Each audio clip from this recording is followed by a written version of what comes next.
రెండేళ్ల నమ్మకం అభివృద్ధి సంక్షేమం కార్యక్రమంలో భాగంగా రాజమహేంద్రవరం రూరల్ ఎమ్మెల్యే గోరంట్ల బుచ్చయ్య చౌదరి ఆధ్వర్యంలో 27వ డివిజన్లో డోర్ టు డోర్ ప్రచార కార్యక్రమం నిర్వహించారు. ఈ కార్యక్రమం 27వ డివిజన్లోని వీటీ కాలేజ్ రోడ్డు గోగులమ్మ గుడి వద్ద ప్రారంభమైంది. ఇంటింటికి వెళ్లిన ఎమ్మెల్యే ప్రభుత్వం చేపట్టిన అభివృద్ధి సంక్షేమ కార్యక్రమాలను ప్రజలకు వివరించి వారి సమస్యలను అడిగి తెలుసుకున్నారు. ఈ సందర్భంగా ఎమ్మెల్యే గోరంట్ల బుచ్చయ్య చౌదరి మాట్లాడుతూ గత 44 సంవత్సరాలుగా తనకు అండగా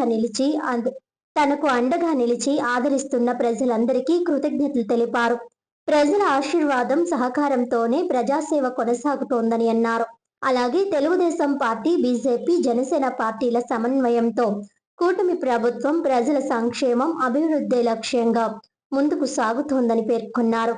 ప్రజలకు మరింత మెరుగైన సేవలు అందించేందుకు కృషి చేస్తామని హామీ ఇచ్చారు. 44 సంవత్సరాలుగా ప్రజాసేవలను నాకు మద్దతు తెలుపుతున్న అందరికీ కూడా ధన్యవాదాలు తెలియజేస్తూ ఇక్కడ నుంచి చాలామంది బయటకు వెళ్ళారు. దాదాపు 12 నగరాల శాటిలైట్ సిటీ లాంటి శాటిలైట్ గ్రామాలు ఏర్పాటు చేయడం జరిగింది. వేలాది మంది రిహాబిలేట్ చేయడం జరిగింది. ఇవాళ మళ్ళీ తాతల నుంచి తండ్రుల నుంచి కొడుకులు, మనవల దాకా వచ్చారు. డిమాండ్ పెరుగుతూ ఉంది. ఇళ్ల స్థలాలకు సంబంధించి, ఇళ్లకు సంబంధించింది దాన్ని కూడా సార్ట్అవుట్ చేస్తానని మనం చేస్తున్నాం. ఇవాళ మోడీ గారి సహకారంతో రాష్ట్రం ఎన్డీఏ కూటమి ముందుకు సాగుతూ ఉంది. ఇవాళ 3 పార్టీల కూటమి, ఇవాళ తెలుగుదేశం, జనసేన, బీజేపీ నాయకత్వంలో రాష్ట్ర ప్రభుత్వం ఉంది. కేంద్ర ప్రభుత్వ సహకారంతో ముందుకు సాగుతున్నాం. నేటి నుంచి కూడా అన్ని పార్టీల వాళ్ళని కలిసికట్టుగా ముందుకు సాగుతాం. ప్రజా సమూహంలోకి వెళ్ళినప్పుడు సమస్యలు తెలుసుకోవడం, పరిష్కారం చేయడం. ఈ పేటను చాలా వరకు అభివృద్ధి చేయగలిగాం. 1-2 చిన్న బిట్లు ఉన్నాయి, అది కూడా శాంక్షన్ ఇచ్చాం. వీటీ కాలేజీ సమస్య ఉంది. వీటీ కాలేజీ సమస్యను కూడా క్లియర్ చేయాల్సిన అవసరం ఉంది. దాన్ని ప్రభుత్వపరం చేసి జూనియర్ కాలేజ్, హై స్కూల్ కూడా అద్భుతంగా నడపాల్సిన పరిస్థితి ఉంది. ఎందుకంటే జూనియర్ కాలేజ్, గవర్నమెంట్ జూనియర్ కాలేజీలో సీట్లు దొరకటం వల్ల కష్టమైపోతుంది.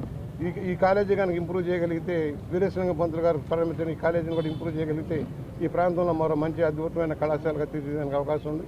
లోకేష్ బాబు గారిని అడిగాం. దాన్ని కూడా క్లియర్ చేసి కళాశాలని, పాఠశాలను కూడా ప్రభుత్వానికి హ్యాండ్ ఓవర్ చేసి ఇది ఒక మెరిట్ కాలేజీగా దాన్ని తీర్చిదిద్దడం కోసం మేము ప్రయత్నం చేస్తామని సౌజన్యంగా మనం చేస్తూ అందరికీ విజ్ఞప్తి చేస్తున్నాం. మత్తు పదార్థాలకు దూరంగా ఉండండి. మత్తు పదార్థాలకు దూరంగా ఉంచండి. రౌడీ ఎలిమెంట్లను ఎవరిని కూడా దూరంగా ఉంచండి. రౌడీతనం పనికిరాదు. నిన్న చూసాం మన ఏరియాలో ఏం జరిగింది. ఎవరైతే రౌడీజంగా ఉంటారో వాళ్ళు ఆ రౌడీల చేతిలోనే బలైపోయారంటే అర్థం చేసుకోవాలి.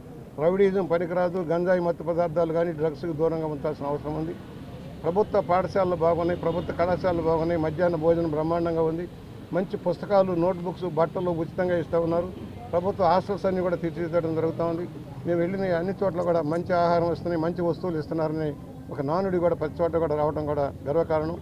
లోకేష్ గారి నాయకత్వంలో విద్యా వ్యవస్థ బ్రహ్మాండమైన సంక్షేమంతో ముందుకు సాగుతుందని సవినీయంగా మనవి చేస్తూ